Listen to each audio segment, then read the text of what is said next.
हर शाम 5 बजते ही ऐसी कई बच्चे अपने घरों से बाहर निकलते हैं, पर कहाँ जाने के लिए वो बताने से पहले जरा ये सुनिए। नेशनल सैंपल सर्वे के मुताबिक 80% migrant children are left out of formal education. सोचिए, 80 लाख बच्चे जो स्कूल और किताबों से हमेशा दूर ही रह जाते हैं। गरबारी साइड एलम का दिल्लीगे बच्चा तो साइड रहते आस्ते वाले ने हमारा तो मृत्यु राशि। ये है स्नेहजोरी लाइब्रेरी, गुवाहाटी के इस शहर का एक छोटा सा कम्युनिटी सेंटर जहां रेशमा की कोशिश है एक बड़ा इम्पैक्ट लाने की और मार्जिनलाइज्ड ग्रुप को पॉवर्टी की विशियस साइकिल से निकालने की, किताबों और एजुकेशन के जरिए। मुझे यहाँ पढ़ते आज 3 साल हो गई। आर्ट, पेंटिंग, दीदी ने कितना कुछ सिखाया है। अब तो मैं पढ़ भी सकती हूँ, लेकिन पहले ऐसा नहीं था। 2021 में रेशमा ने इसकी शुरुआत जॉब में रह के संडे की छुट्टी होने पर अपने घर से बच्चों को पढ़ाने से की थी। उनके घर वाले चाहते थे कि वो गवर्नमेंट जॉब करे, लेकिन उनका मन नहीं था। वो कुछ हटके करना चाहती थी। ग्रेजुएशन के दौरान एक एनजीओ में वो वॉलंटियर करने लगी, तो मन उसी काम में लग गया।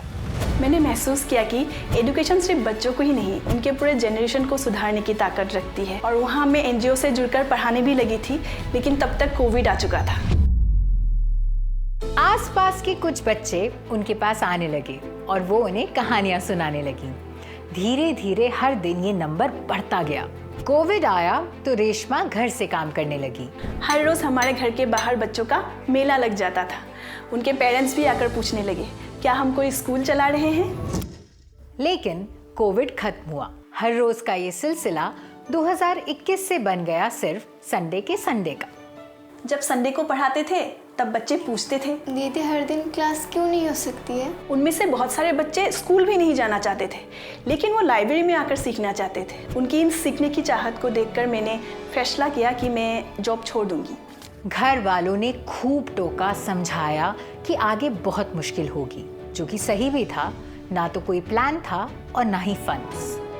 शुरू में फंड्स की भी बहुत दिक्कत थी। अब जितने बच्चे आ रहे थे उनके लिए एक बड़ी जगह, किताबें और एडिशनल स्टेशनरीज भी चाहिए थी।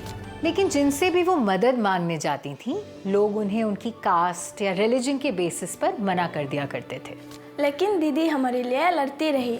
बच्चों के लिए कुछ करना था, और जब आप कुछ काम करते हो तो रास्ते खुद ब खुद निकलने लगते हैं। अपनी जॉब से मिले एक्सपीरियंस का उन्होंने यहाँ पे इस्तेमाल किया और पढ़ाना शुरू किया। उनके अच्छे इंटेंशंस और काम देख के कम्युनिटी के लोगों ने भी उनकी मदद करनी शुरू कर दी। आज हमारी यह सुंदर सी लाइब्रेरी तैयार हो गई, जहां आज मैं और मेरी दोस्त पढ़ना, कहानियां सुनना, थिएटर और आर्ट सीख रहे हैं। स्नेहजोरी में कई बच्चे पढ़ रहे हैं और आगे बढ़ रहे हैं।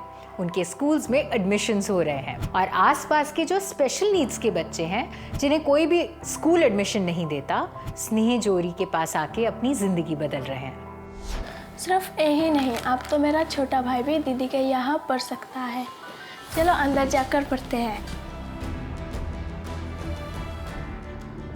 एरिया में कोई प्री स्कूल भी नहीं था, तो छोटे बच्चों की एजुकेशनल फाउंडेशन ताकि कमजोर न पड़ जाए, रेशमा ने छोटे बच्चों को भी पढ़ाना शुरू कर दिया। इस छोटी सी कोशिश में सिर्फ मेरा ही नहीं, पूरी कम्युनिटी का हाथ है, खासकर महिलाओं का। इसीलिए हम सिर्फ उनके बच्चों को ही नहीं, उनको भी कैपेसिटी बिल्डिंग ट्रेनिंग के जरिए एम्पावर कर रहे हैं। अब ये छोटी सी कोशिश धीरे धीरे बड़ी हो रही है और इसको बड़ा बनाने के लिए रेशमा को ज़रूरत है फंड्स की और ऐसे लोगों की जो ऐसी छोटी छोटी कोशिशों से बड़ा इम्पैक्ट लेके आना चाहते हैं। अगर आप इनमें से एक हैं तो आज बस 5 मिनट निकाल के रेशमा को कॉल करिए और बनिए हमारे हीरो की केप। Be capable. क्योंकि हीरो का उल्टा विलन नहीं होता, हीरो का उल्टा होता है तमाशबीन।